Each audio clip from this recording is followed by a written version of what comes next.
Muy bien. Buenas tardes. Vamos a abordar en esta clase el tema de las morfologías volcánicas.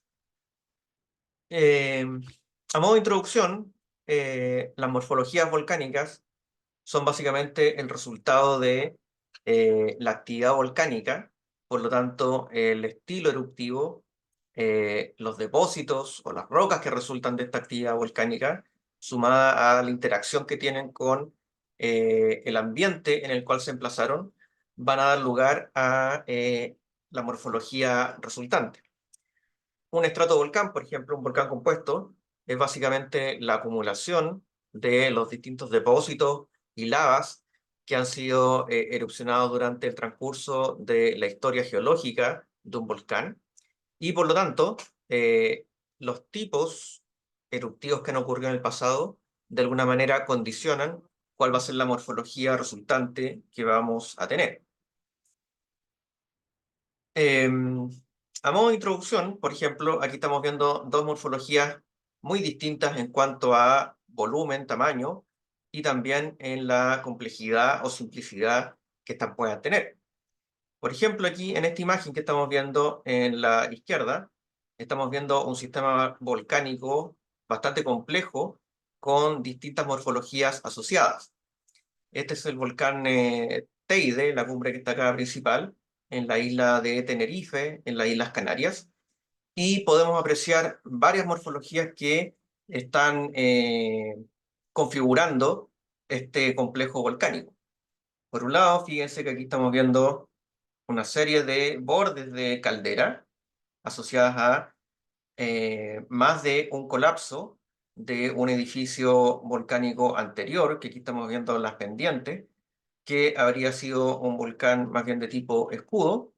Tenemos entonces aquí una caldera, y dentro de la caldera tenemos dos edificios principales. Aquí estamos viendo la cumbre del pico del Teide, este de acá, y esta es otra cumbre un poco más pequeña, correspondiente más bien a lo que es un volcán compuesto, o también llamado estratovolcanes, mientras que aquí estamos viendo también una serie de centros eruptivos menores que dan origen a una serie de flujos de lavas y también conos piroclásticos. Entonces, dentro de un mismo complejo volcánico podemos observar múltiples morfologías volcánicas. Compárenlo eso con la imagen que estamos viendo acá a la derecha, en que estamos viendo un edificio o una morfología mucho más simple. Aquí estamos viendo un cono de piroclastos cortado por la mitad. Estamos viendo aquí el perfil, se ve el interior, en que se puede ver aquí el dique alimentador eh, de la erupción que generó el cono piroclástico. Y este cono piroclástico está formado básicamente por una serie de capas, principalmente de caída, en este caso de escoria, que forman las pendientes del cono, y con un núcleo, ¿verdad?, que era el sistema alimentador más compacto, más soldado también, ¿ya? Entonces estamos viendo dos morfologías contrastantes de volcanismo que podemos tener aquí en la Tierra. Podemos hacer varias clasificaciones con respecto a las morfologías. Las morfologías pueden ser muy variadas. Por ejemplo, fíjense aquí en estas tres fotografías que estamos viendo. Aquí en este caso estamos viendo el Monte Fuji en Japón, el clásico volcán compuesto, en este caso de composición basáltica principalmente, con pendientes del orden de 30 grados en la parte superior. El típico volcán, ¿verdad?, que también tenemos muy habitualmente en Chile. Por ejemplo, basta recordar los volcanes eh, Villarrica, Yaima, Osorno en el sur, Parinacota, Licancabur en el norte. Y es el típico volcán, ¿verdad?, que los no geólogos, ¿verdad?, siempre se imaginan. Sin embargo, hay morfologías que pueden ser muy variadas. Eh, por ejemplo, aquí estamos viendo un volcán en escudo, el Mauna Loa en Hawái. Fíjense las pendientes que son muy, muy bajas. Compárenlo con las pendientes del estratovolcán que estamos viendo en la imagen de acá, ¿ya? Este es un volcán mucho más voluminoso, mucho más alto también, a pesar de que tiene pendientes muy bajas. El volcán tiene un radio tan amplio, tan grande, ¿verdad? Que la altura de este volcán es bastante superior a lo que estamos viendo acá en el Monte Fuji. El Monte Fuji tiene un relieve de aproximadamente 3.000 metros desde la base hasta la cumbre. Mauna Loa tiene una altura de 4.400 metros, si recuerdo bien, sobre el nivel del mar, pero si lo consideramos desde la base, que está en el fondo marino, son aproximadamente 9 kilómetros de nivel desde la base, ¿ya? Un volumen muy superior a lo que son los estratovolcanes o volcanes compuestos asociados a zonas de subducción. Acá estamos viendo otra morfología. Estos son los basaltos de plató del río Columbia, en el noroeste de Estados Unidos. Una morfología más bien plana, en que estas lavas, esta secuencia de lavas, cubre un área de varios miles de kilómetros cuadrados en la zona, ¿verdad? Una morfología básicamente plana. Ahí al fondo estamos viendo un volcán compuesto, similar al Monte Fuji, en este caso es el Monte Hood. Entonces ahí tenemos otra morfología más asociada, ya un poco también para hacer esta introducción con los distintos tipos de morfologías que podemos ver. En este gráfico, aquí en la izquierda, podemos ver un intento de clasificación de las distintas morfologías. En este caso, en función de las variables de la composición química, en que estamos viendo desde el basalto hasta la riolita. Y en el eje Y, estamos viendo el volumen de la morfología asociada. Fíjense entonces que en cuanto a volúmenes, tenemos varios órdenes de magnitud de diferencia entre las estructuras o morfologías más pequeñas y las más grandes. Por un lado tenemos los centros eruptivos menores, conos de piroclastos, domos, por ejemplo, dependiendo de la composición basáltica o más silicia, con volúmenes del orden de 0,1, 1, 1 kilómetro cúbico. En volúmenes intermedios tenemos los volcanes compuestos, como el Monte Fuji, ¿verdad? Los volcanes en escudo, que pueden tener un volumen un poco mayor, o también algunas calderas explosivas. Mientras que en el extremo superior, con volúmenes superiores a los 100.000, a más de 1.000.000 de kilómetros cúbicos de material, tenemos las grandes provincias ígneas, que pueden ser silíceas o pueden ser también más bien eh, basálticas. Tenemos los basaltos de plató, como lo que estábamos viendo acá del río Columbia, o los Deccan Traps, por ejemplo, en la India. O también a veces podemos tener platós de ignimbritas, también muy voluminosas, como tenemos varios casos en el norte de Chile, Bolivia y Argentina, en los Andes centrales. Entonces tenemos una variación en cuanto al volumen bastante amplia para las morfologías volcánicas. Siguiendo con un intento de clasificación, ¿verdad? O sistematización de las distintas morfologías. Eh, Aquí estamos viendo en el eje Y, ¿verdad? Dice la explosividad que tienen las distintas morfologías. Las morfologías menos explosivas, o que han sido originadas por volcanismo efusivo principalmente, tenemos por un lado todos los que son los sistemas volcánicos asociados a los ridges oceánicos, ¿verdad? Los campos de lava, después, aumentando la explosividad, tendríamos los volcanes en escudo, aquí están los volcanes en escudo hawaianos representados. Después tendríamos las estructuras asociadas principalmente a estratovolcanes o volcanes compuestos. Y finalmente, las que representarían un mayor grado de explosividad serían las calderas explosivas. En este gráfico que estamos viendo acá a la derecha, podemos ver también las morfologías asociadas, dependiendo, como dice aquí, de la productividad de magma de la fuente.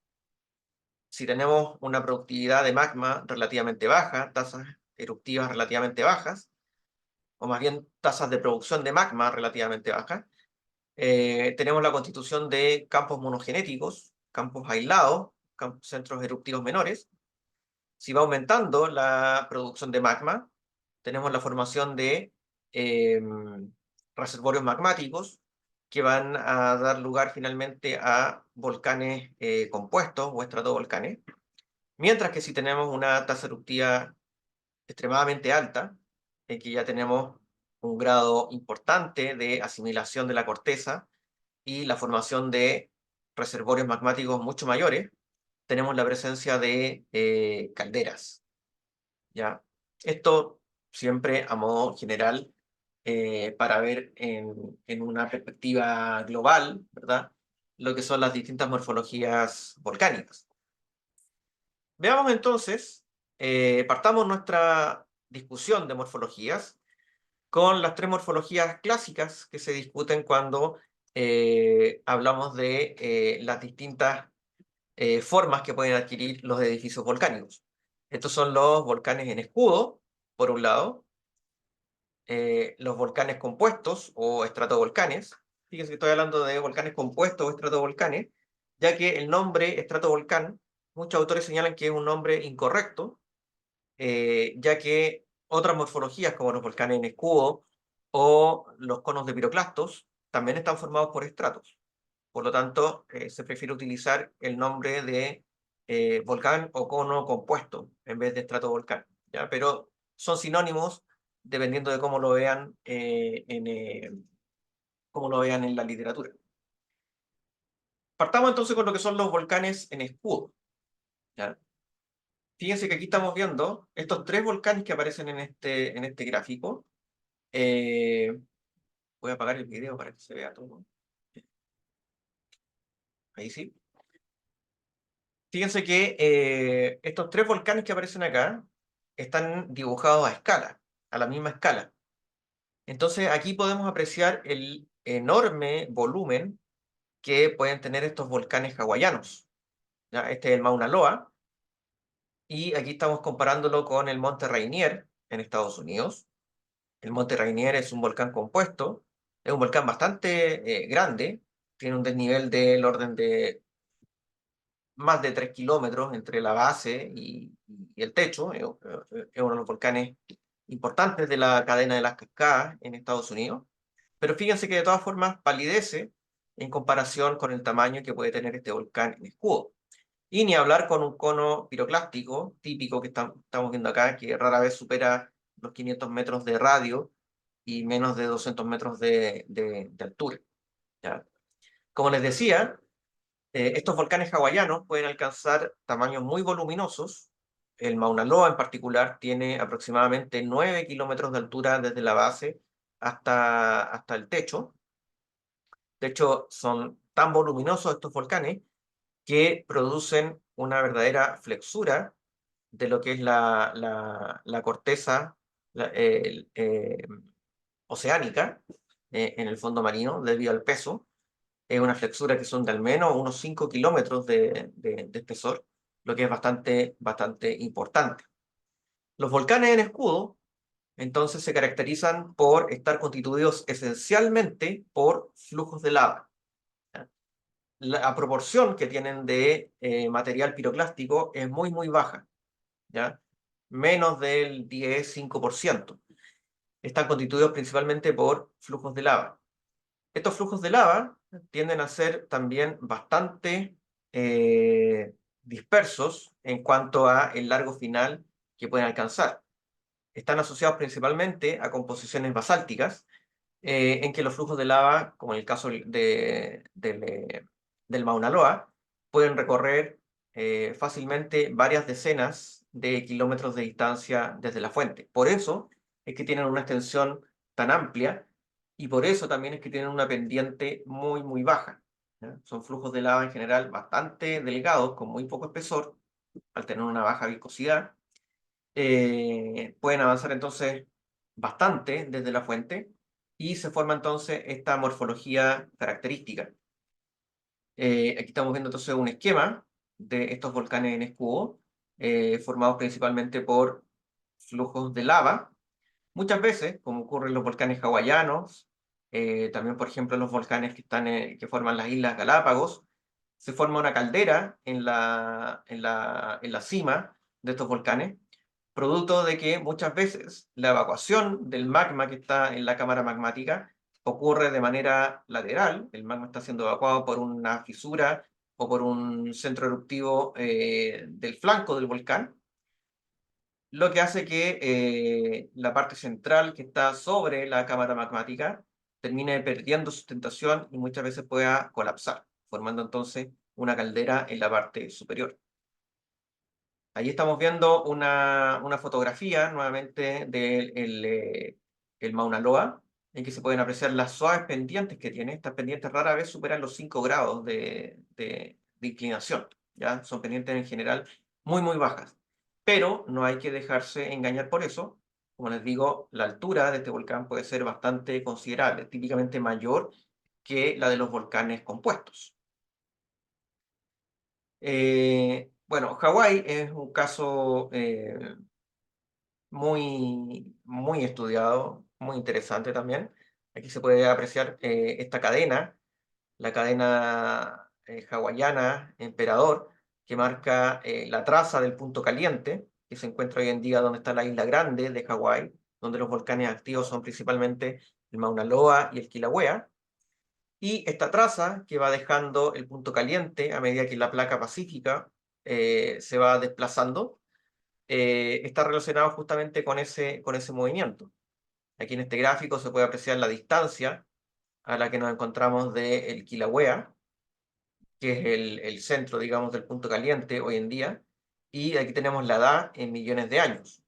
Entonces se ve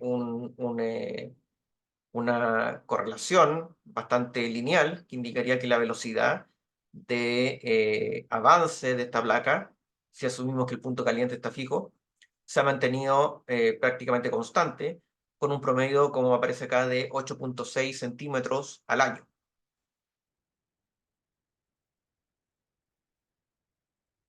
Estos volcanes en escudo hawaianos eh, pasan por varias etapas. Una etapa pre-escudo, cuando comienza el volcanismo y se está acercando a estar justo por sobre el punto caliente, por el centro, en que la actividad magmática tiende a ser reducida. El grado de fusión es relativamente bajo, lo que genera basaltos alcalinos. Después pasamos a la etapa escudo, en que la producción de magma es máxima, se alcanza la mayor productividad de magma, el grado de fusión es mayor, tenemos basaltos de tipo toleítico, para luego pasar a una etapa post-escudo, en que la producción de magma nuevamente se reduce y nuevamente volvemos a un, eh, un, eh, un basalto principalmente alcalino. Aquí estamos viendo la isla grande de Hawái, que como les decía es donde se concentra actualmente el volcanismo. La isla grande está formada por varios centros eruptivos. Los principales son, como aparece acá, el Mauna Kea, el Mauna Loa, el Gualalai, el Kohala y el Kilauea. Estos 5 centros eruptivos son los que forman la isla grande de Hawái. Y en esta imagen de acá estamos viendo las lavas que han ocurrido en tiempos históricos, que se han concentrado principalmente en el Mauna Loa, que son las que aparecen de color azul, en el Gualalai, este par de lavas que están acá de color verde, y la actividad más reciente, más activa, ¿verdad? Que es la del Kilauea, que sería las que están acá de color rojo. Kilauea es el centro eruptivo eh, más activo de la isla, y de hecho es uno de los volcanes más activos de la Tierra, con mayor producción de magma de manera prácticamente continua. Y se ven de color negro, ¿verdad? Estos flujos de lava que han ocurrido los más recientes. Aquí están los de el Kilauea. Kilauea es un volcán todavía en formación, todavía no alcanza la altura ni el volumen que tiene el Mauna Loa, por ejemplo, o el Mauna Kea, que ya es un volcán que se piensa que estaría extinto, o al menos que ya pasó por la etapa escudo, que ya estaría en la etapa post-escudo o terminal. Y aquí estamos viendo un esquema de la geometría interna que tiene, en este caso, estos volcanes hawaianos, con un ascenso aquí del magma de manera bastante simple, con la formación de cámaras magmáticas aproximadamente entre 2 y 5 kilómetros de profundidad, y que muchas veces se forman estas especies de rift, en que el magma es propagado de manera horizontal, dando lugar a distintos centros eruptivos a lo largo a lo largo de este desplazamiento del magma, y que son los puntos a través de los cuales van ocurriendo las distintas erupciones. Estamos viendo los centros eruptivos principales, ¿verdad? Aquí se ve el Mauna Loa, este volcán en escudo bastante voluminoso, y aquí está el Kilauea, que como les decía, está todavía en plena formación, tiene una altura bastante menor que la del Mauna Loa. Mauna Loa les decía que tenía 4.000 y tantos metros sobre el nivel del mar, Kilauea tiene apenas 1.000 metros sobre el nivel del mar en estos instantes. Aquí estamos viendo, por ejemplo, el Mauna Kea, que les decía que sería un volcán que ya está en su etapa terminal. Todos estos conos de piroclastos pequeños que están en la parte de la cima del volcán representan la última etapa post-escudo de volcanismo de basaltos más alcalinos. ¿Ya? Ya habría pasado por la etapa más activa, que es la que se encuentra hoy en día el Mauna Loa y el Kilauea. Aquí estamos viendo un perfil de la isla Grande de Hawái, que pasa justo aquí por la cima del Mauna Loa. Entonces aquí podemos ver el relieve que tiene el volcán exagerado en la vertical, el relieve que tiene el Mauna Loa, pero vemos que esto continúa aquí bajo el nivel del mar, ¿ya? Con una pendiente más pronunciada, en este caso, ¿ya? Producto probablemente de el hecho de que bajo el mar las lavas recorren menos distancia, se enfrían más rápidamente, por lo tanto no recorren tanta distancia desde el centro eruptivo. Y les decía que en este caso tiene una altura del orden de 9 kilómetros desde la base, haciéndolo bajo ese criterio la montaña más alta de la Tierra. Hay, por supuesto, volcanes en escudo en otros países, en otros ambientes. Por ejemplo, aquí estamos viendo algunos esquemas de volcanes en escudo en Islandia, ¿ya? Que en general son volcanes en escudo que, bueno, tienen las características principales, la baja pendiente de sus flancos, y estar compuestos por flujos de lava, pero en general tienen un volumen bastante menor que estos volcanes hawaianos que estábamos viendo anteriormente. Aquí estamos viendo otra serie de volcanes en escudo. Estos son en las Islas Galápagos, que se caracterizan también por tener bajas pendientes, salvo en la parte cercana a la cima, donde están formadas estas calderas, en que ahí el edificio volcánico tiene una pendiente mayor. Y ahí también es muy característica la presencia de estas calderas en la cima, asociadas, ¿verdad?, a colapso de la parte superior debido al drenaje del magma que está almacenado en los reservorios más someros durante sus erupciones que han ocurrido a lo largo de su formación. Aquí podemos ver un esquema de los volcanes en escudo, un volcán en escudo que ocurra, digamos, en niveles continentales o alejados de las costas, y aquí un volcán en escudo en ambiente marino, ¿ya? Entonces fíjense que en su etapa submarina, los volcanes en escudo aquí están formados principalmente por pilus lavas, que serían esta simbología que se indica acá, también por presencia importante de gialoclastitas, que es este material fragmentado que ocurre básicamente por el enfriamiento de estas lavas, mientras que una vez que el volcán ya pasa a su fase subaérea, tenemos la presencia entonces de flujos de lava de tipo Pahoehoe y AA, principalmente, ¿ya? Y este sería el sistema magmático central que alimenta y permite la formación del edificio volcánico. Fíjense que aquí también está marcado la subsidencia o la flexura que ocurre de la corteza oceánica, producto del peso, de todo el peso del edificio volcánico que ocurre en estos casos, ¿ya? Bueno, en ambientes subaéreos tendríamos solamente la parte superior de lo que estábamos viendo acá, con la presencia de lavas de tipo Pahoehoe y AA, esencialmente.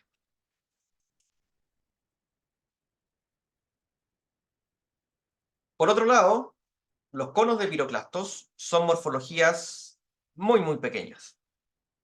Los volcanes en escudo que veíamos anteriormente reciben también el nombre de volcanes poligenéticos, debido a que están formados por la ocurrencia de múltiples erupciones que a lo largo del tiempo van construyendo el edificio volcánico. Por otro lado, los volcanes monogenéticos ocurren y se construyen durante la ocurrencia de una única erupción o unas pocas erupciones en un periodo de tiempo muy acotado.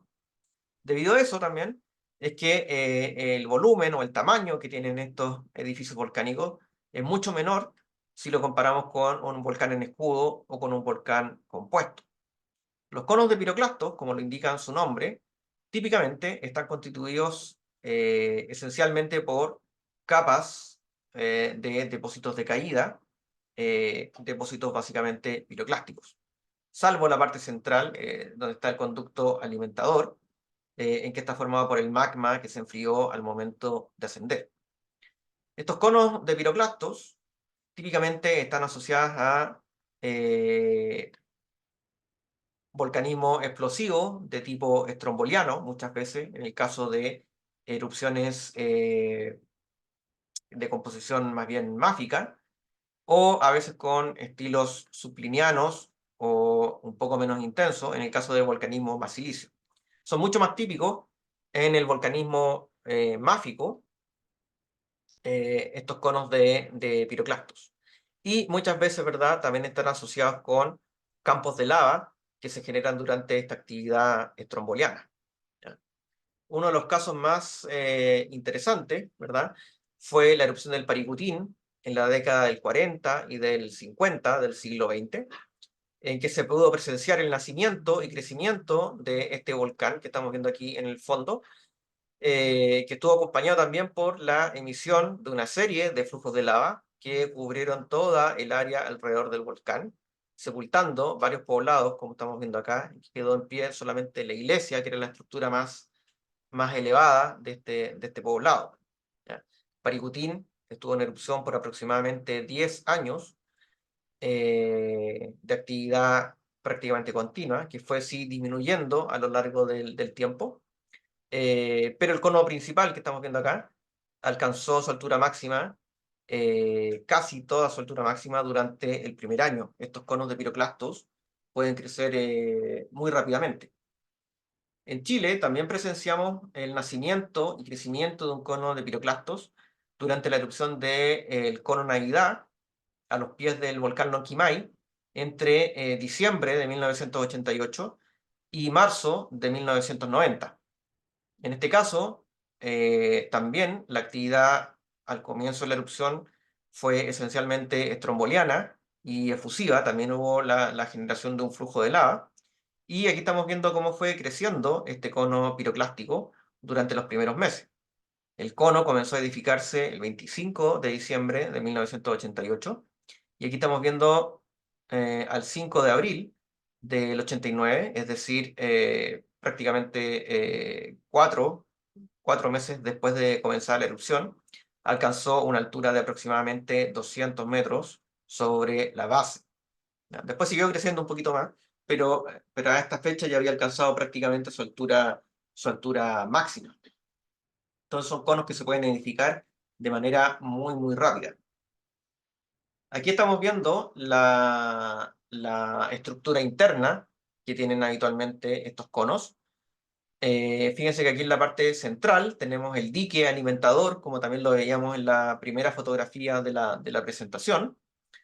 Debido a la alta temperatura, generalmente el material que está constituyendo el cono aquí en la parte central está altamente soldado, ¿ya? Mientras que hacia los costados tenemos los flancos compuestos por el material piroclástico mucho menos consolidado que la parte central, ¿ya?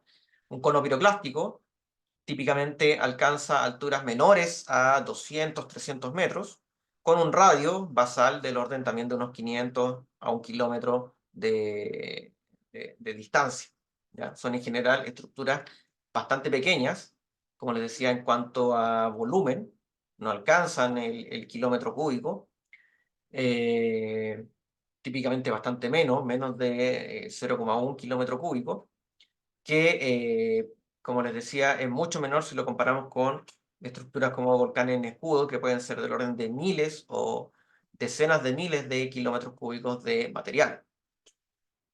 Muchas veces, estos conos piroclásticos pueden estar asociados a estructuras volcánicas mayores. Por ejemplo, aquí estamos viendo el volcán San Pedro y San Pablo, en el norte de Chile, al noreste de Calama, y aquí se ve un pequeño cono piroclástico, este es el cono La Coruña, que está aquí al borde de este camino que pasa por acá. Fíjense que aquí también se ven las lavas que surgen de el volcán compuesto San Pedro. Y este cono piroclástico, entonces, ¿verdad? Ahí se puede apreciar el tamaño, la comparación del tamaño del cono piroclástico con el volcán principal. Y también la lava asociada que tiene este cono piroclástico, que lo podemos ver mejor aquí en este zoom, ¿verdad?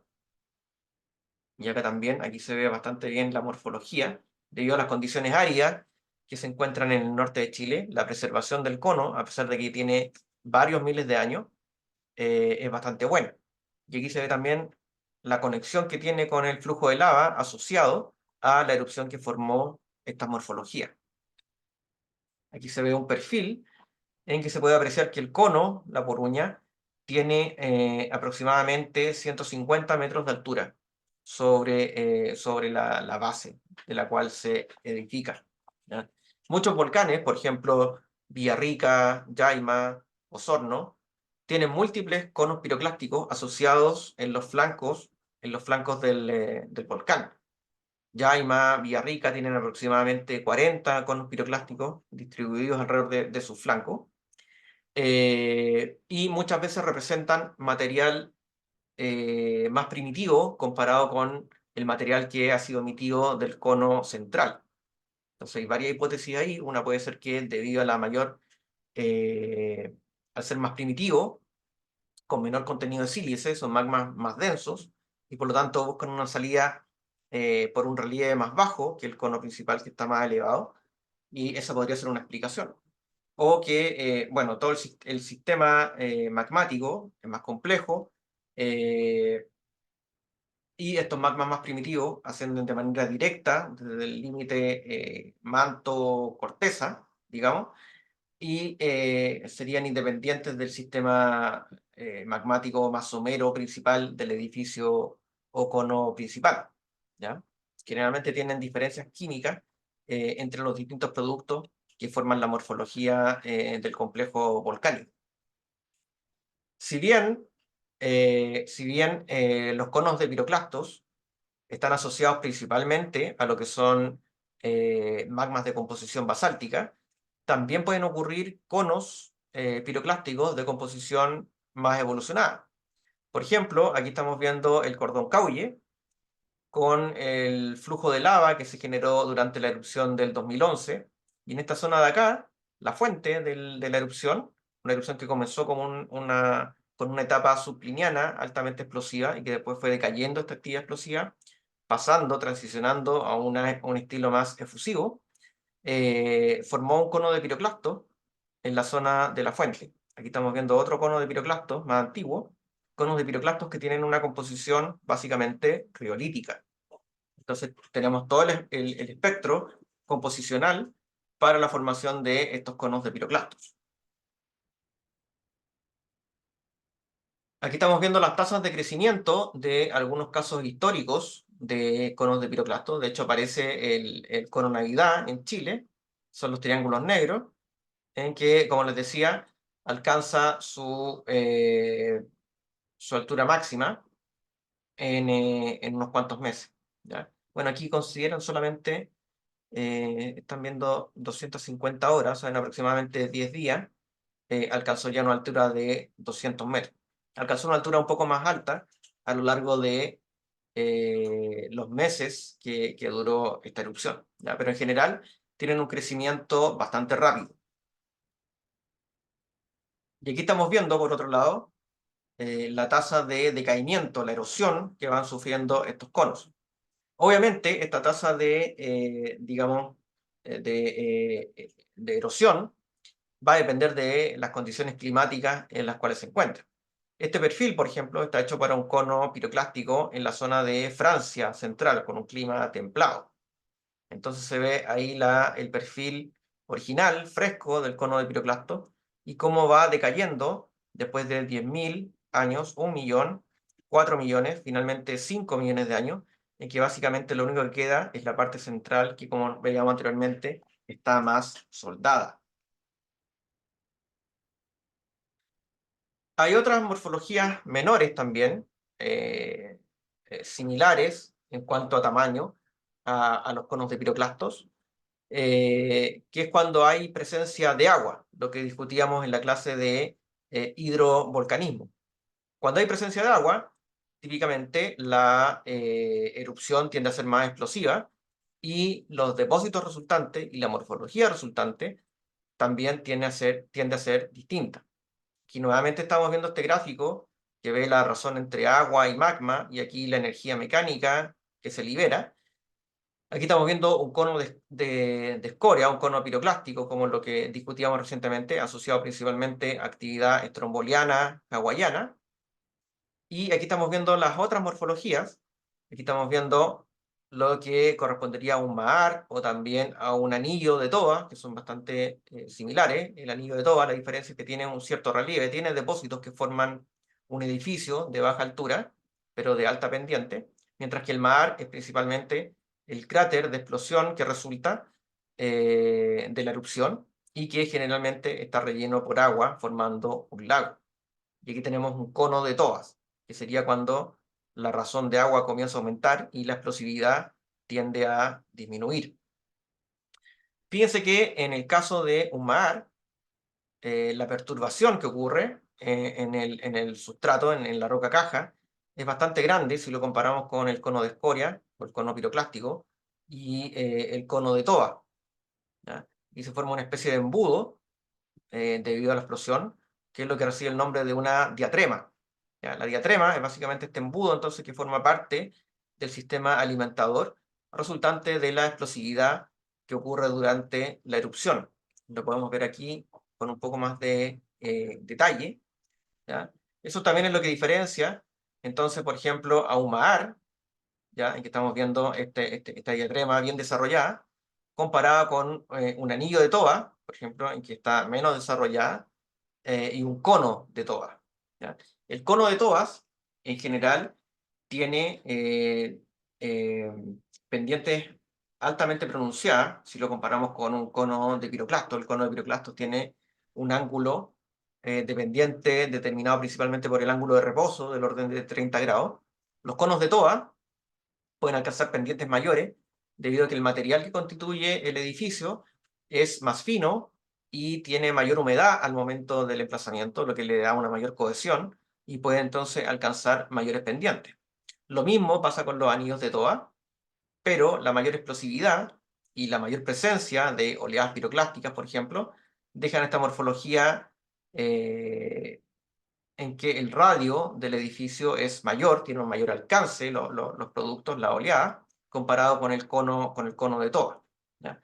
Mientras que en el caso del mar hay muy poco depósito, o hay ausencia de depósito prácticamente, dejando un edificio volcánico en que la morfología principal es el cráter de explosión que ocurre.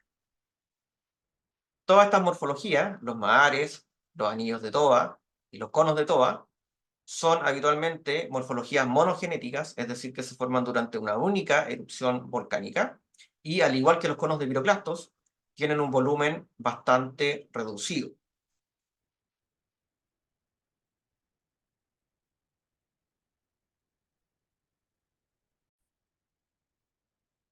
Bien, continuemos entonces nuestra discusión de morfologías con los volcanes compuestos. Como les decía anteriormente, hoy en día se prefiere utilizar el término volcán compuesto en lugar de estratovolcán. Son equivalentes, si ustedes lo ven en la literatura. El tema es que estratovolcán hace referencia a un volcán que está compuesto por estratos, ¿ah?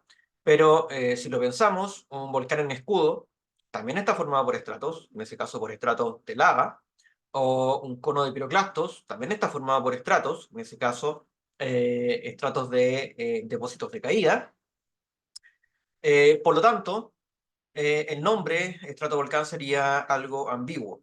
Por eso es que se prefiere utilizar el nombre compuesto para señalar que es una morfología volcánica, un edificio volcánico, que está compuesto tanto por material piroclástico como por lavas.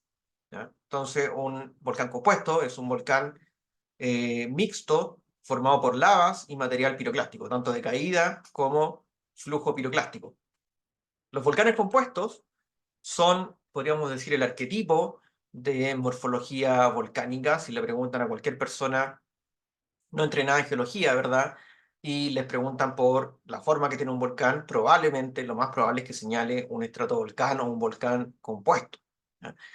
Es una de las morfologías más importantes asociada al volcanismo de subducción, es donde se generan principalmente, y pueden tener una composición química, los productos pueden tener una composición química que va desde el basalto hasta la riolita, o sea, cubren todo el rango composicional y muchas veces estas morfologías están asociadas también a otras morfologías, como les decía anteriormente. Muchas veces estos volcanes, por ejemplo, ahí estamos viendo el volcán Villarrica, pueden tener una serie de conos de piroclastos asociados a este volcán compuesto principal. También muchas veces la cima del volcán puede estar cortada formando una caldera, dependiendo de la historia evolutiva que ha tenido este volcán. Entonces pueden haber múltiples morfologías que también estén asociadas a este tipo de volcán. Eh, Dependiendo justamente de esta... eh, perdón, se quedó pegado. Eh, no sé por qué no avanza.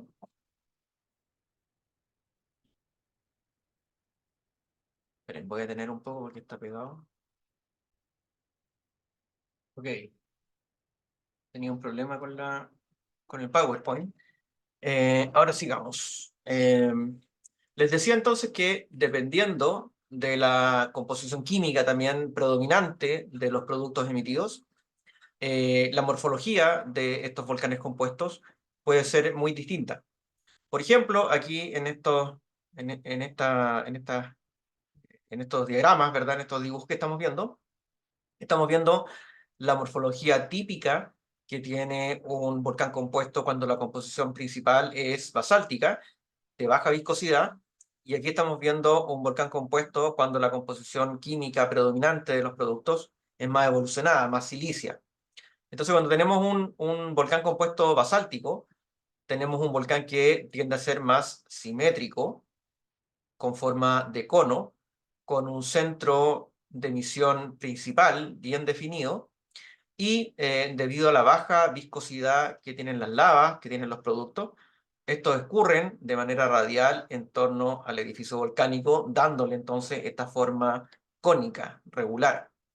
En cambio, cuando tenemos una composición más silicia, los magmas que son emitidos tienen una viscosidad mayor, por lo que muchas veces en vez de flujos de lava, tenemos la formación de domos, y debido a la dificultad también que tienen estos magmas durante su ascenso, muchas veces el centro de emisión no es único, sino que está más bien distribuido, puede ser múltiple, y por lo tanto los domos van a ir saliendo, van a ir siendo emitidos en distintos lugares, y el edificio volcánico resultante va a tener una forma mucho más irregular, ¿ya? También en estos casos, la presencia de material piroclástico puede ser mayor que en el caso de los casos basálticos, debido a la mayor explosividad que van a tener las erupciones que forman este edificio. Por ejemplo, aquí estamos viendo el arquetipo, ¿verdad?, de un volcán compuesto basáltico, el monte Fuji, un volcán que tiene aproximadamente 3.700 metros de altitud sobre el nivel del mar, más o menos unos 3.000 metros sobre la base. Es la montaña más alta de Japón, es la montaña sagrada del pueblo japonés. Y como les decía, una composición principalmente basáltica y un cono bastante simétrico. Compárenlo con el Sulphur Hills, este volcán que se encuentra en el Caribe, forma parte de un arco de isla. Es un volcán bastante irregular, con varias cumbres principales, la más activa es la que está en el medio, que es donde ocurrió la erupción, el ciclo eruptivo entre 1995 y el año 2010, generando abundantes flujos piroclásticos que cubrieron los valles que nacen alrededor del volcán. Pero en este caso estamos viendo un volcán mucho más irregular, no tiene esta forma cónica con una cumbre bien definida, sino que son varias cumbres que se van superponiendo o alineando en cierta dirección. Son domos principalmente estos que estamos viendo aquí en la parte superior del edificio volcánico. Entonces es un edificio mucho más irregular, ¿ya? Entonces la composición química también tiene un control en la morfología resultante bastante importante. Los volcanes compuestos eh, van a tener una altura que va a estar limitada por distintos factores, ¿ya? Uno de los factores, ¿verdad?, son básicamente la hidrostática, ¿ya? La altura que puede alcanzar una columna de magma que está ascendiendo va a depender de dos factores, que son la flotabilidad que tiene el magma, por un lado, y el exceso de presión, este delta P que aparece acá, que de alguna manera también gatilla que el magma pueda ascender y que pueda ocurrir una erupción. Entonces, si ese contraste de densidad, delta rho G por H por esta altura, más el delta P, ¿ya? Es superior al peso de la columna de magma, el magma va a poder seguir ascendiendo y el volcán eventualmente podría seguir creciendo. Entonces ahí hay un principio hidrostático que limita la altura máxima que puede alcanzar el volcán. Por otro lado, también está la productividad de magma.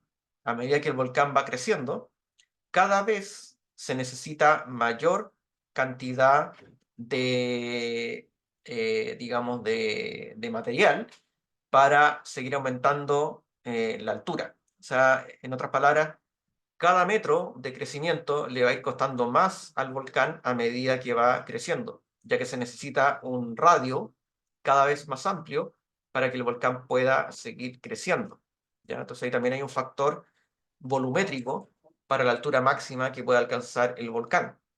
Por otro lado, los volcanes tienden a ser bastante inestables, son estructuras bastante inestables.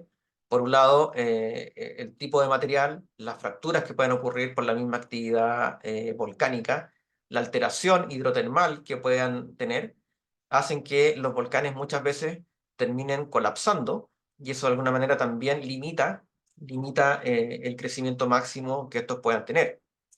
Eh, las condiciones climáticas, el grado de erosión que sufre el volcán, también va a ser otro factor limitante. Entonces, en general, los volcanes compuestos alcanzan alturas máximas que son del orden de 2.500 a 3.000 metros de altura, ¿ya?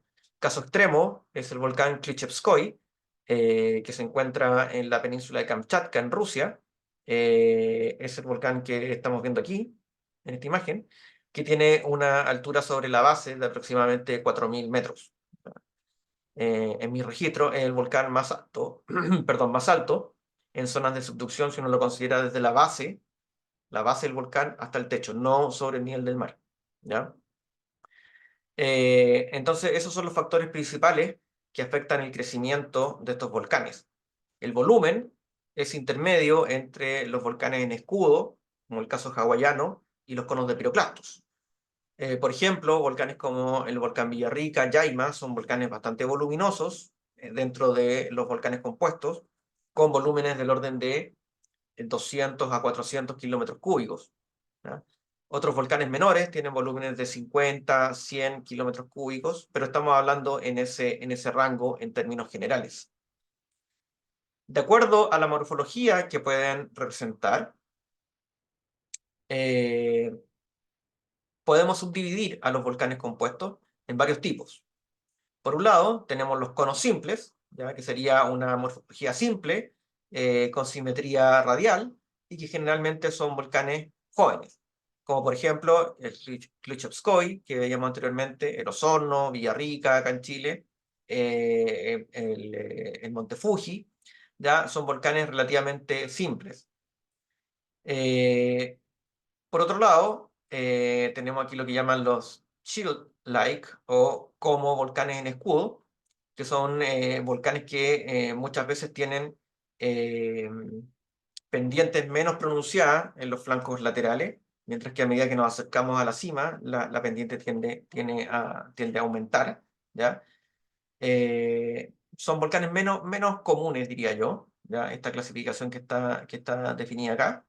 Y aquí aparecen algunos ejemplos.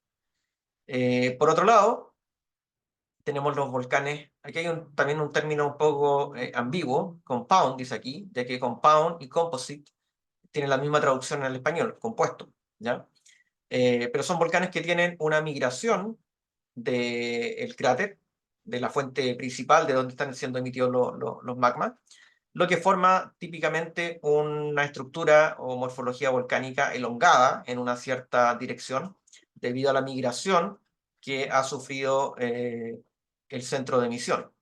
Por ejemplo, el Lascar, Tatara San Pedro, acá en Chile, Ruapehu en Nueva Zelanda, son algunos ejemplos. Vamos a ver después fotografía. Los volcanes gemelos, twins, son aquellos en que la migración ha sido más notable, ¿ya? Y debido a que la distancia de esta migración ha sido mayor, ya se ha formado otro edificio, digamos, independiente del anterior, que están muy relacionados espacialmente, pero que ya no forman el mismo edificio volcánico. En Chile, por ejemplo, tenemos el Parinacota Pomerape, ¿ya? O San Pedro San Pablo, que veíamos también que están donde está el cono de La Poruña, serían algunos ejemplos. Cluster, que sería una especie de conjunto, ya que sería un grupo de más de dos volcanes poligenéticos bien diferenciados. El Tongariro, por ejemplo, en Nueva Zelanda. Y acá aparecen los que tienen marcas de colapso, que es cuando sufren una avalancha volcánica que ha removido parte del edificio volcánico. Veamos algunos ejemplos. Por ejemplo, aquí estamos viendo un cono simple. Este es el monte Taranaki en Nueva Zelanda. Sería el primer caso, el cono simple. Aquí estamos viendo el monte Fuji en Japón. Sería otro cono simple, que es el que domina. Aquí estamos viendo, por ejemplo, el Parinacota y el Pomerape, que sería el caso de volcanes gemelos, ¿ya? Aquí estamos viendo otro, este Klutchevskoy, con el monte Kamen en Rusia, ¿ya? También sería un par de volcanes gemelos. Para el caso de los compuestos, esto que estamos viendo acá, con una migración digamos, del centro eruptivo. Aquí estamos viendo, por ejemplo, el Ruapehu en Nueva Zelanda. Aquí estamos viendo el Lascar en Chile, que se ve, fíjense los cráteres principales, aquí tenemos uno, que hay otro anidado, otro y otro, hay al menos 5 cráteres aquí que están alineados. Este es el Irruputuncu, en la frontera entre Chile y Bolivia, también se ve una migración, ¿verdad?, del centro eruptivo. Aquí nuevamente estamos viendo el Lascar, el mismo de acá, que se ve aquí en otra fotografía. Entonces que se ve esta morfología alargada. Entonces cuando hay una migración del centro eruptivo, el edificio tiene esta forma, esta morfología alargada.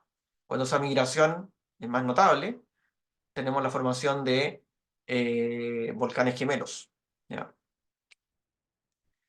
Este es el Shasta en Estados Unidos. Fíjense que aquí tenemos algo intermedio. Tenemos el Chastina, un cono un poco menor, y aquí tenemos el Shasta, que es la cumbre principal.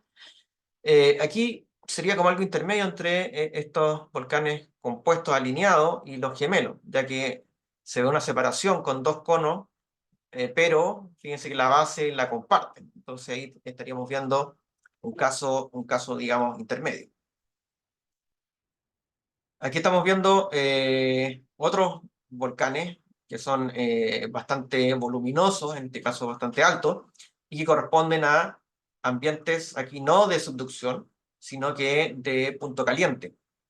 Este es en Turquía, aquí estamos viendo el Teide en las Islas Canarias, y este es el Damavand en Irán, ¿ya? Que son volcanes también muy voluminosos, con relieves de más de 2.000 a 3.000 metros sobre la base, ¿ya?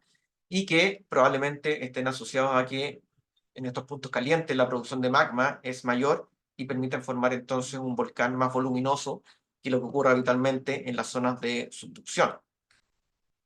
¿Ya?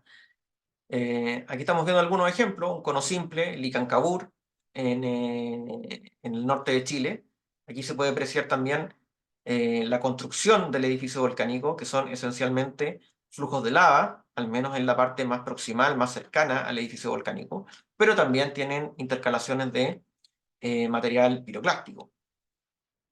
Aquí estamos viendo más de cerca el Lascar, ¿verdad? Que tendría esta migración de los centros eruptivos. Aquí no se ve un patrón regular, no es que sea más viejo hacia un costado que hacia el otro. Ha ido variando digamos, este centro eruptivo a lo largo del tiempo y forman entonces esta morfología alargada que veíamos anteriormente. Acá se ve un cono simple, este es el volcán Aguascalientes, muy cercano también aquí al volcán Lascar. Volcanes gemelos, ¿verdad? Aquí está el Parinacota y el Pomerape, en la frontera con Bolivia. Y aquí estaríamos viendo un clúster, ¿verdad? Este es el Tongariro, en Nueva Zelanda, en que tenemos varios, este es más joven, ¿verdad? Aquí, pero tenemos varios centros eruptivos que componen este campo, ¿ya? Con respecto a la evolución, Eh, aquí estamos viendo algunos datos de edades en algunos volcanes que tienen un registro particularmente bueno de la estratigrafía y de la cronología de estos volcanes. Entonces, por ejemplo, aquí estamos viendo el Monte Adams con un volumen de 200 kilómetros cúbicos, con una edad aproximada de 1 millón de años. Es decir, la actividad que empezó a formar este edificio volcánico empezó hace aproximadamente 1 millón de años. Pero, de acuerdo a los autores de estos estudios, la edad de la construcción del edificio volcánico se habría concentrado principalmente hacia los 500.000 años, entre 490 y 520.000 años. Después habría habido otra etapa entre 460 y 425, y la etapa más reciente habría sido entre los 10.000 y los 40.000 años, ¿ya? Con esa productividad de magma promedio, o peak que alcanzan en esta etapa, y esa sería la edad promedio de todo el periodo de vida del volcán. Resultados similares se han obtenido para el Tatara San Pedro, acá en Chile, y el Tongariro, en Nueva Zelanda, pero estos datos siempre hay que mirarlos con una pizca de sal, ya que está el problema de la completitud de los registros. Es prácticamente imposible datar cada una de las lavas o de los depósitos que forman un edificio volcánico. Entonces siempre cabe la posibilidad de que simplemente material eruptivo que ha sido emitido entre estos periodos que están marcados acá, simplemente estén cubiertos por el material más joven o que se hayan erosionado, etc. Entonces, si bien se sugiere que la actividad ocurre en ciertos pulsos en que la actividad magmática es mayor, hay que tener en cuenta que siempre está la posibilidad que se deba a un artefacto debido a la falta de sampleo, ¿verdad? Digamos, de las dataciones que se puedan realizar. Pero parece sugerirse que la construcción de los edificios volcánicos ocurre en periodos de mayor actividad, que a veces puede ser muy elevada.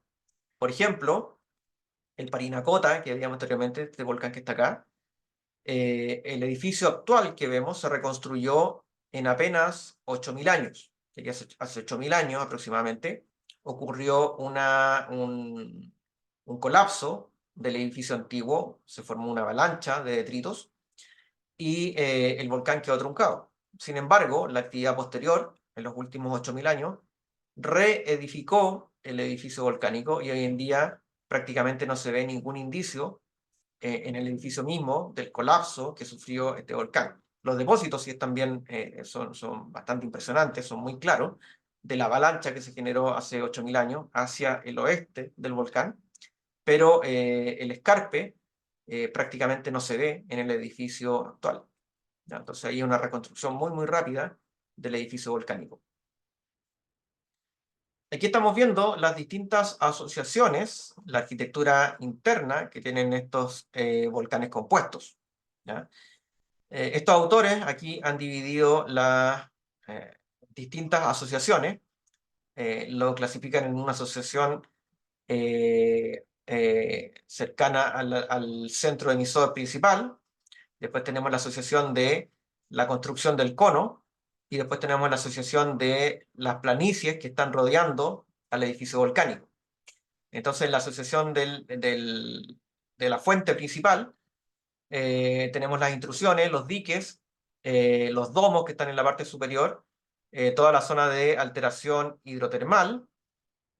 Después tenemos la asociación de la construcción del cono, que estaría construido principalmente por los flujos de lava y también por los flujos piroclásticos o los depósitos de caída, ¿ya? Mientras que en las partes más distales estarían constituidas principalmente por las facies distales de los depósitos de caída y de flujo piroclástico cuando alcanzan una distancia importante, y todo el material que va siendo erosionado o retransportado, por ejemplo, los lahares que se generan, que llegan a zonas más distales, ¿ya? Y eso sería entonces la asociación que podríamos apreciar en estos edificios volcánicos, ¿verdad? Que estamos viendo otro esquema, volcanes más antiguos. Entonces aquí tenemos el basamento de estos volcanes, aquí tenemos el centro, el sistema magmático que alimenta estos volcanes, las fases de construcción del cono, lava y material piroclástico, y en las zonas más distales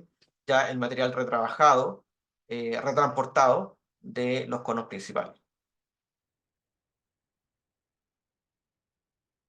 Las etapas en la historia erosiva del volcán también, lógicamente, depende de las condiciones climáticas, ¿ya?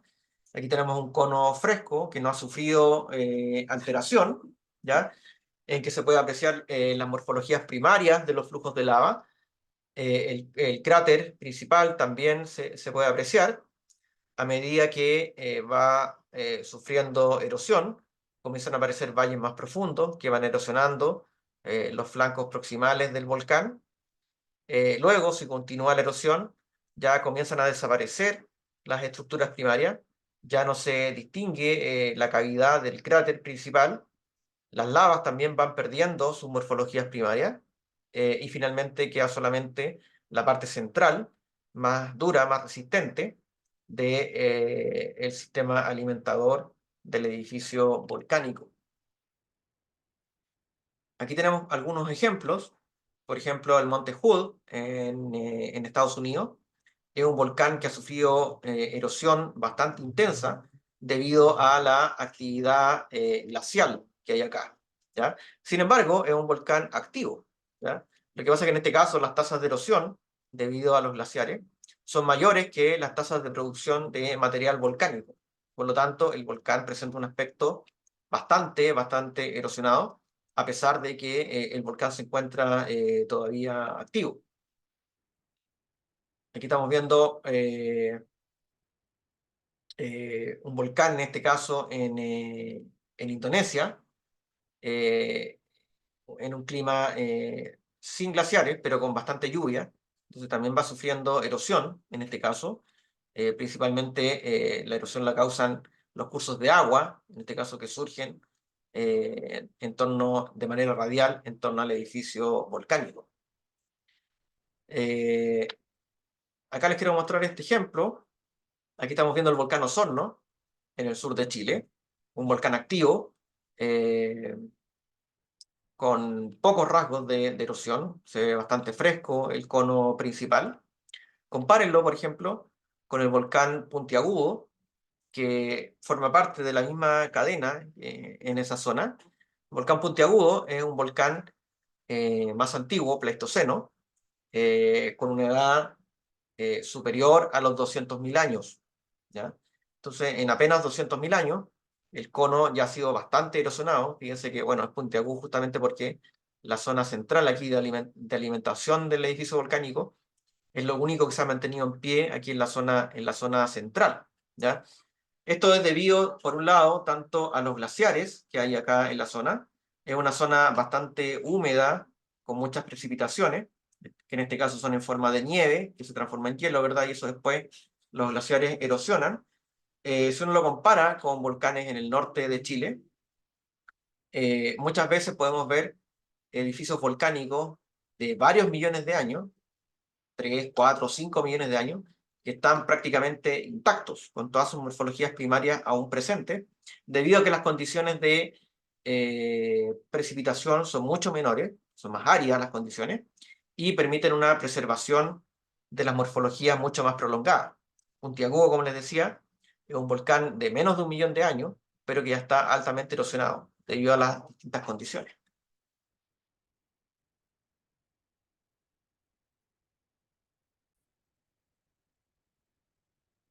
Bien, veamos ahora lo que son las calderas. Las calderas son básicamente estructuras que tienen un relieve negativo, es decir, son estructuras deprimidas, que se forman por el colapso de la superficie que estaba anteriormente en la zona. Este colapso se debe básicamente a que ocurre una evacuación del magma que se encontraba en el sistema magmático que estaba debajo de la superficie, que ocurrió debido a una erupción o una serie de erupciones. Esta evacuación de magma puede ocurrir de manera tranquila, de manera efusiva, formando lo que son lo que se llaman calderas de drenaje, ¿ya? Que ocurre habitualmente en magmas de composición más bien basáltica, en erupciones más bien efusivas, o puede ocurrir de manera violenta, muy súbita, formando lo que son las calderas explosivas, ¿ya? Aquí estamos viendo, de hecho, dos ejemplos de calderas. Esta en la imagen A, ¿verdad? Es la famosa isla de Santorini en Grecia, en que vemos aquí las paredes de la caldera, mientras que el interior ha sido rellena por el agua de mar que ingresó a lo que era anteriormente esta isla. Una caldera que se formó hace aproximadamente 3.700 años en una explosión, en una erupción muy, muy voluminosa, formando entonces esta caldera. Vemos aquí en el centro que se ha formado una isla nueva, producto de la actividad volcánica posterior. En la imagen B, aquí estamos viendo otra caldera, en este caso una caldera de drenaje, generada en la isla de la Fernandina, en las Galápagos, ¿ya? Debido a la actividad efusiva que ocurre aquí en este volcán. Veamos entonces primero las calderas de drenaje, que son bastante comunes, por ejemplo, en los volcanes en escudo, como veíamos anteriormente justamente en los volcanes de las Galápagos. También son bastante comunes, por ejemplo, en los volcanes en escudo de Hawái. Aquí estamos viendo justamente la caldera, aquí, una de las calderas, hay varias calderas, ¿verdad? En Mauna Loa, una caldera, ¿verdad?, de 4,5 por 2,5 kilómetros de ancho, y que se generan habitualmente entonces debido a la evacuación de magma durante las erupciones que ocurren acá.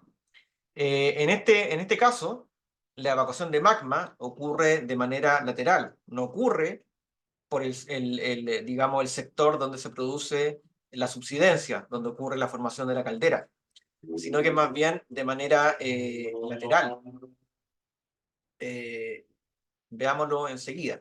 Bueno, aquí estamos viendo algunas pequeñas calderas, en este caso. Estamos viendo esta caldera de aproximadamente 300 metros de diámetro y 70 metros de profundidad, producto del colapso aquí de este material. Estamos viendo una caldera antigua que fue rellena después por nuevos flujos de lava. Pero lo que les decía era que en Hawái, por ejemplo, habitualmente lo que ocurre es que tenemos aquí el sistema magmático central, y cuando ocurre una erupción, muchas veces estas erupciones ocurren de manera lateral, a veces a varios kilómetros o varias decenas de kilómetros de distancia de donde tenemos la zona central. Mientras va ocurriendo la evacuación de este sistema magmático durante la erupción, se puede producir entonces un colapso aquí de la zona central, formando entonces estas calderas de drenaje, ¿ya? Estos colapsos pueden ser bastante rápidos, dependiendo de la tasa eruptiva de la erupción, o muchas veces pueden ser bastante lentas, ¿ya?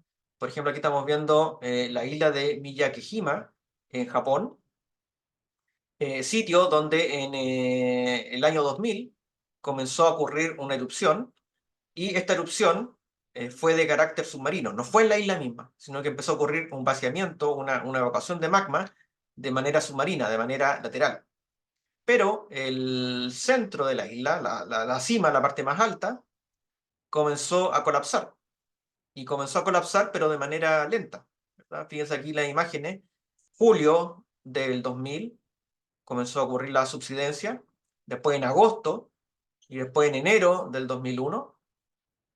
Y aquí estamos viendo algunas fotografías. Aquí estamos viendo el 9 de junio, después en junio, pero del 2001, y aquí finalmente el colapso final, ¿verdad? Debido a la evacuación, entonces en este caso de magma, que estaba ocurriendo de manera submarina a varios kilómetros de distancia de la cima de la isla. Otro ejemplo más reciente, la erupción del Vardarbunga en Islandia, fue una erupción, en este caso también bastante voluminosa, una de las grandes erupciones efusivas que han ocurrido en la historia, ¿ya? Más de 1 kilómetro cúbico fue emitido durante esta erupción, y como se puede apreciar en esta imagen, la erupción ocurrió de manera lateral a más de 45 kilómetros de distancia de la cámara magmática. Entonces, a medida que iba ocurriendo la emisión de la lava durante esta erupción, aquí el Vardarbunga fue colapsando en forma de pistón paulatinamente a medida que iba ocurriendo la erupción. Es interesante porque los científicos, ¿verdad? Los geólogos, los geofísicos, midieron aquí el cambio de volumen debido a la subsidencia producto de la erupción, y este cambio de volumen fue prácticamente idéntico a la cantidad de magma que fue evacuada durante esta erupción. Entonces, debido a la evacuación de magma, se produce una subsidencia, aquí en forma de pistón, del material que está sobre la cámara magmática, y el volumen de esta subsidencia es prácticamente el mismo que el volumen de magma emitido. O sea, hay una correlación ahí bastante directa. Por otro lado, las calderas explosivas ocurren durante erupciones que pueden ser muy, muy violentas. Habitualmente, cuando tenemos la ocurrencia de erupciones de tipo plinianas.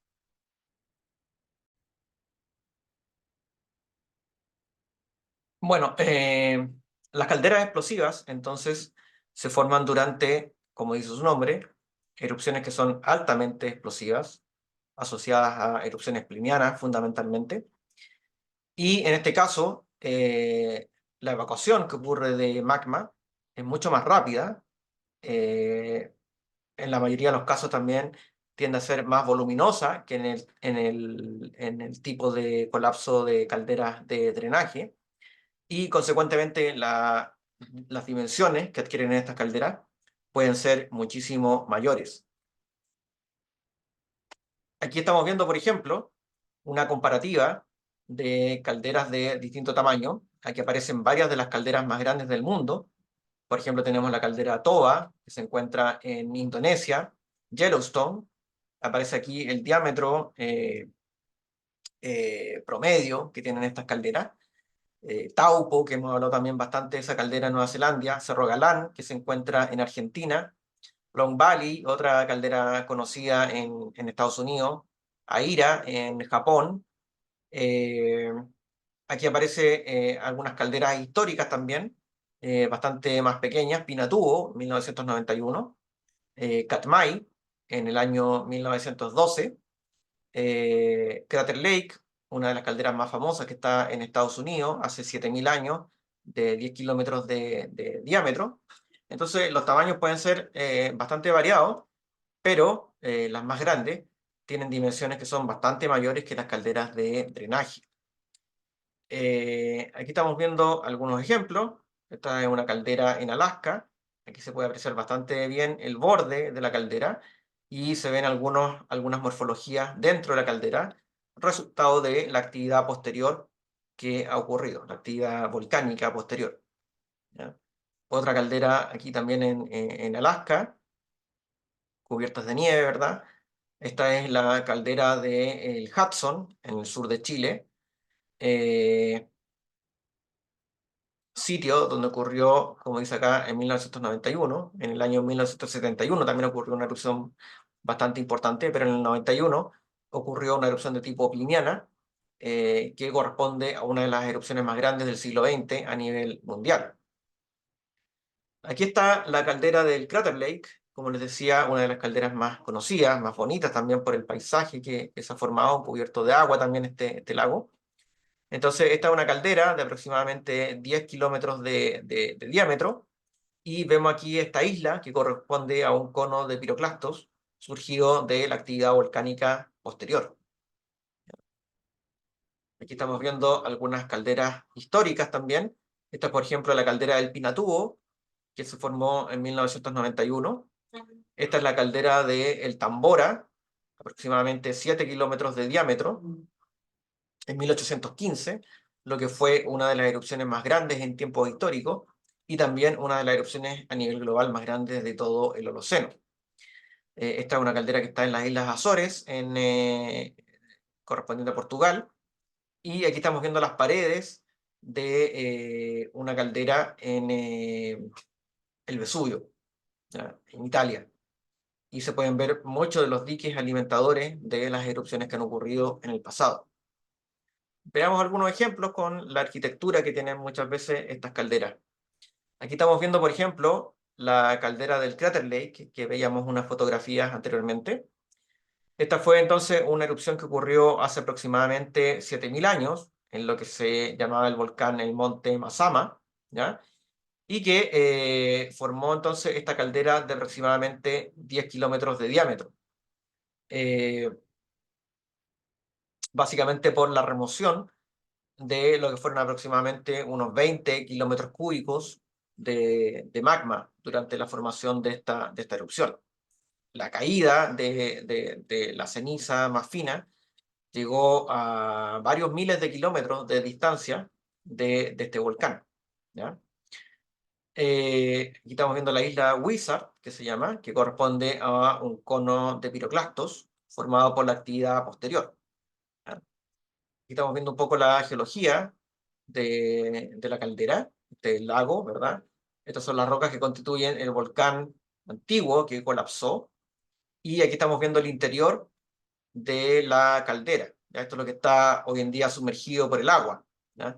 Fíjense que corresponde a una serie de domos que están aquí en la superficie y flujos de lava, y también aquí algunos depósitos de colapso de las paredes, ¿verdad? Landslide, aparece acá. Y aquí tenemos la isla Wizard, que sería también la actividad más reciente, ¿ya?, que formó esta pequeña isla. En este caso, entonces, la caldera se habría formado por una actividad explosiva que habría comenzado como una actividad pliniana, con la formación de una columna y la caída de material piroclástico, seguido posteriormente por el colapso de la columna y la formación de flujos piroclásticos. Se produce un aumento en la tasa eruptiva, se alcanza la etapa máxima de la erupción, y se produce entonces también el colapso que forma entonces este cráter Lake. Y la actividad posterior, ¿verdad? La actividad posterior continúa con niveles de explosividad menores, ya que la mayor parte de los volátiles se liberó durante la actividad explosiva que formó la caldera, y por lo tanto posteriormente tenemos principalmente emisión de domos o actividad estromboliana que formó, por ejemplo, ese cono de piroclastos que formó la isla. En Chile también tenemos muchas calderas, por supuesto. Una de las más conocidas o más cercanas a nosotros, ¿verdad?, es la caldera del Diamante, ¿ya? Esta caldera que se encuentra en la frontera entre Chile y Argentina, aquí está la caldera del Diamante, frente a la localidad de Rancagua, a la latitud de Rancagua, y se habría generado por una erupción que ocurrió hace aproximadamente. Hay controversia sobre la edad. Inicialmente se había estimado, las primeras dataciones indicaban 450.000 años. Las dataciones más recientes indican que sería más joven. Habría ocurrido hace aproximadamente 150.000 años esta erupción, y formó lo que se llama la ignimbrita Pudahuel o la ignimbrita Diamante, ¿ya? Aquí estamos viendo los depósitos de esta erupción, de esta ignimbrita, que cubren gran parte del Valle Central en Chile. Fíjense que cubre gran parte de donde se asienta Santiago. Esto es Melipilla. Aquí está el lago Rapel, la zona de Rancagua, y también parte importante de lo que es el río Papagayo, río Diamante, en Argentina. ¿Ah? Tiene un volumen mínimo reconocido de 450 kilómetros cúbicos y formó entonces una caldera de aproximadamente 15 a 20 kilómetros de diámetro. ¿Ya? Aquí estamos viendo, por ejemplo, los afloramientos aquí en la zona de Santiago, en que el depósito ignimbritítico tiene aproximadamente entre 40 a 50 metros de potencia. ¿Ya? Es un depósito bastante potente y de ahí, ¿verdad?, el volumen también bastante importante que tiene esta ignimbrita. ¿Ya? En general, hay una buena correlación entre lo que es el tamaño de la caldera, el diámetro que tiene la caldera y el volumen eruptado. ¿Ya? En general, hay una buena correlación entre el volumen del vacío que produce la caldera y el volumen de material volcánico que es emitido durante estas erupciones. ¿Ya? Entonces, hay una buena correlación entre el tamaño de la erupción y el tamaño de la caldera. Eh, Durante la formación de estas grandes calderas, ¿verdad? Entonces tenemos la etapa precaldera, ¿verdad? Que pueden ser, muchas veces puede ser una serie, un conjunto de edificios volcánicos con un sistema magmático somero bastante importante de magma que se ha acumulado. Tenemos el colapso, entonces, de toda esta zona durante la erupción principal que forma la caldera. Y aquí podemos ver un poco la estructura. ¿Ya? En general, se produce un relleno dentro de la caldera con material piroclástico, típicamente depósitos de flujo piroclástico que rellenan el interior de la caldera, formando el relleno. El edificio volcánico queda más oculto. Y posteriormente ocurre muchas veces lo que es la resurgencia de la caldera, en que se produce una deformación, una inflación, producto de el ascenso lento, ¿verdad?, que ocurre del magma que está abajo. Como se ha perdido mucha topografía, mucho peso, el magma asciende para producir nuevamente un equilibrio, en este caso litostático, ¿verdad? También pueden ocurrir, posterior a la formación de la caldera, el emplazamiento de domos, ya que el sistema magmático muchas veces es un sistema silicio muy viscoso, pero que ha perdido gran parte de sus volátiles que le dan la explosividad durante la formación misma de la caldera. Por lo que posterior a esta ocurre la fusión de domos, ya que son magmas silicios, pero que han sido empobrecidos en volátiles. ¿Ya?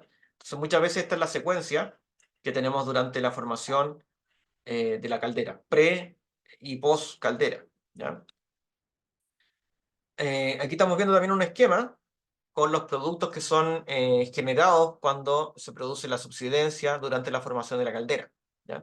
Aquí estamos viendo las fallas, ¿verdad?, concéntricas que generan la caldera. Tenemos el relleno por el material principalmente de flujo piroclástico. Aquí tenemos el escarpe que se produce. Y aquí tenemos también la formación de unas brechas, que son producto de estos colapsos que ocurren de manera lateral debido a la alta pendiente que tienen aquí el escarpe al momento de generarse. Entonces todo va colapsando, formando, durante la misma formación de la caldera, formando estas brechas del material lítico que estaba anteriormente en esta zona. Y después la misma erupción rellena entonces también digamos, esta cuenca que se genera producto de la formación de la caldera con material piroclástico. Las calderas pueden formarse estructuralmente hablando de varias maneras. Puede ocurrir como un pistón simple, digamos en que todo este bloque está subsidiendo durante la formación de la erupción, o muchas veces puede ocurrir de manera múltiple. ¿Ya? Pueden ser múltiples pedazos, ¿verdad?, de roca caja que van colapsando, ya que muchas veces no es una erupción, sino que son múltiples erupciones las que van dando forma a la caldera que está colapsando. Otras veces puede ocurrir de manera asimétrica, ¿ya? Debido a la simetría que puede tener, por ejemplo, el cuerpo magmático que finalmente colapsa. Entonces pueden haber escarpes solamente en una parte de la caldera y en el otro solamente hay una flexura, como se ve acá. O puede ocurrir que no haya fallamiento, sino que hay solamente una flexura, ¿ya? Digamos, de la superficie durante el colapso. O puede ocurrir en forma de embudo, que es lo que habitualmente ocurre en erupciones menores, como las históricas que han ocurrido, por ejemplo, en el Pinatubo en 1991 o Katmai en el año 1912. ¿Ya? Aquí estamos viendo algunos esquemas de calderas y cómo están constituidas por el material intracaldera, la toba, digamos el material piroclástico y nimbrítico, y las calderas, perdón, las brechas asociadas a los deslizamientos que ocurren aquí en la parte lateral del basamento que estaba, o del edificio volcánico que estaba colapsando. ¿Ya? Pueden variar esas proporciones de la brecha lítica y el material piroclástico de relleno que ocurren dentro de las calderas. En general, si el tamaño de la caldera es mayor, va a predominar el material juvenil y nimbrítico por sobre el material brechoso. Mientras que si las calderas tienden a ser más pequeñas, esa proporción tiende a ser mayor en favor de la brecha de colapso. Como último ejemplo, aquí estamos viendo el caso de la caldera Toba, que es considerada como la caldera más grande del mundo. Tiene un largo de aproximadamente 80 kilómetros por un ancho de aproximadamente 30 kilómetros. ¿Ya? En este caso, la caldera está formada por múltiples colapsos. Aquí estamos viendo eh, el colapso más antiguo sería este que está marcado acá, que ocurrió hace 840.000 años, seguido por un colapso individual acá en la parte norte de la caldera hace 500.000 años. Y el colapso más reciente ocurrió hace apenas 75.000 años. ¿Ya? Este colapso que está marcado acá. Esta fue una erupción bastante voluminosa, fueron varios cientos de kilómetros cúbicos de material, y de hecho se estima que causó un cambio climático, un enfriamiento climático a nivel global planetario. Y se piensa que fue el responsable de que ocurriera prácticamente la extinción de la especie humana, que existían los humanos en esta época, y se piensa que cerca del 90% de los humanos perecieron durante los años posteriores a esta erupción, producto del cambio climático que se generó, producto del enfriamiento generado por esta mega erupción. ¿Ya? Aquí estamos viendo esta isla al medio del lago Toba, que sería producto también de la resurgencia de esta caldera. La resurgencia, ¿verdad?, era esta especie de abombamiento, de deformación, de inflación que ocurre en la etapa posterior a la formación del colapso. Aquí se han hecho también estudios geofísicos que muestran que debajo de la caldera hay una anomalía sísmica, marcada aquí con los colores rojos que indican velocidades bajas de propagación de onda sísmica asociada a la presencia de fluido, en este caso magma, ¿ya? Que estaría ubicado, fíjense, en prácticamente toda la corteza. ¿Ya? Entonces esta sería una zona de alta producción de magma, que daría lugar entonces a estas grandes erupciones explosivas que han ido formando la caldera Toba en el último 1.000.000 de años. Y con esto terminamos entonces esta presentación.